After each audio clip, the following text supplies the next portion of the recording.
जब भी हमारे साथ कोई हादसा होता है या कोई प्रॉब्लम आ जाती है तो हम अंदर से टूट जाते हैं। हमारे चारों तरफ बस निगेटिविटी होती है और वो निगेटिविटी हमें अंदर से तोड़ देती है। आज मैं एक ऐसे व्यक्ति की बात करूंगा जिसके साथ एक बहुत बड़ा हादसा हुआ। उस हादसे ने उसको बाहर से बिल्कुल तोड़ दिया, लेकिन वो अंदर से नहीं तोड़ पाई। उसने खुद को टूटने नहीं दिया। उसकी चारों तरफ बस निगेटिविटी ही थी, लेकिन उसने उस निगेटिविटी को अपने अंदर घुसने नहीं दिया। ये कहानी है एक छोटे से गांव के स्कूल की। इसी स्कूल को एक कोयले के स्टोव से गर्म किया जाता था। ये ड्यूटी थी एक लड़के की। ये लड़का सुबह जल्दी आता और स्टोव जला के पूरे स्कूल को गर्म करता। उसके बाद उसके क्लासमेट्स और टीचर्स आते।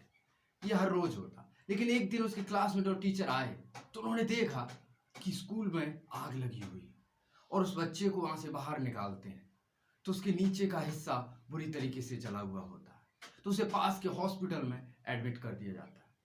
कुछ दिनों बाद वो लड़का सुनता है कि डॉक्टर उसकी माँ से कुछ कह रहा है। डॉक्टर कहता है कि आपके बेटे के लिए सबसे बढ़िया यही होगा कि वो मर जाए। और ये लड़का सुन लेता है, लेकिन लड़के को ये कौन बताए उसके लिए मर जाना बेहतर है या नहीं। उसने तो एक ही चीज सोची थी कि मुझे जीना है। मैं मरने के लिए पैदा नहीं हुआ हूँ, मैं जीने के लिए पैदा हुआ हूँ। मैं जीऊंगा, मैं मरूंगा नहीं। और इसी एक सोच के कारण उसकी हालत में सुधार आने लगा।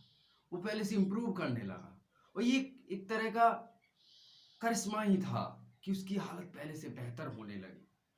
लेकिन एक दिन वो फिर सुनता है कि डॉक्टर उसकी माँ से कुछ कह रहा है। डॉक्टर कहता है कि आपके बेटे के लिए वैसे तो मर जाना बेहतर था, लेकिन अब वो जिंदगी भर चल नहीं पाएगा। लड़की ने कहा क्या मैं चल नहीं पाऊंगा? नहीं, मैं ऐसे लेटने के लिए पैदा नहीं हुआ हूं। जब भी निगेटिव सुनता वो निगेटिविटी को अंदर घुसने ही नहीं देता था। उसको एकदम पलट दिया कि मैं चलूंगा, मैं चलूंगा।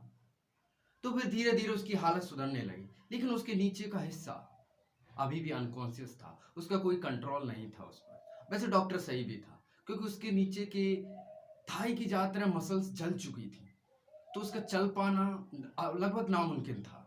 तो फिर उसको हॉस्पिटल से रिलीज कर दिया जाता है। उसकी माँ उसे घर लेके जाती है। तो घर पे जाता रहा वो, या तो बेड पे या व्हील चेयर पे ही रहता था वो। तो एक दिन उसकी माँ उसे बाहर लेके आती है ताकि वो थोड़ी खुली हवा ले सके। लेकिन उस लड़के के दिमाग में एक चीज थी कि उसे चलना है।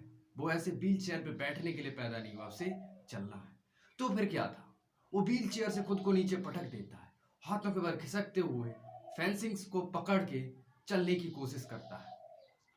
चलने की कोशिश में धीरे धीरे पैरों को खिसकाते हुए धीरे धीरे चलता रहता है। और उसकी माँ रोज मसाज करती, इससे धीरे धीरे उसकी कोशिश से थोड़ी थोड़ी कॉन्शियसनेस लौटने लगती है उसके पैरों। और वो हर रोज चलता है। वो तब तक चलता है, हर डेली इतनी प्रैक्टिस करता है कि उस फेंसिंग की चारों तरफ एक रास्ता बना देता है और उसके पैरों में जान आ जाती है और वो चलने लगता है। रुक रुक के चलता है, फिर चलने लगता है और चलने की खुशी में वो दौड़ने भी लगता है। वो दौड़ के ही अपने स्कूल जाता है और उसने अपने कॉलेज में एक ट्रैक टीम भी बनाई। और ये वही लड़का था जिसको डॉक्टर ने कहा था कि इसके लिए मर जाना ज्यादा बेहतर है, ये कभी चल नहीं पाएगा। ये थे डॉक्टर ग्लेन कुनिंघम, जो दुनिया के सबसे फास्ट रनर बने और इन्होंने ओलंपिक्स में भी पार्टिसिपेट किया। ऐसी कौन सी चीज थी जिसने डॉक्टर ग्लेन कुनिंघम को आगे बढ़ने के लिए मोटिवेट किया, जिसकी वजह से वो हादसा भी उन्हें रोक नहीं पाया?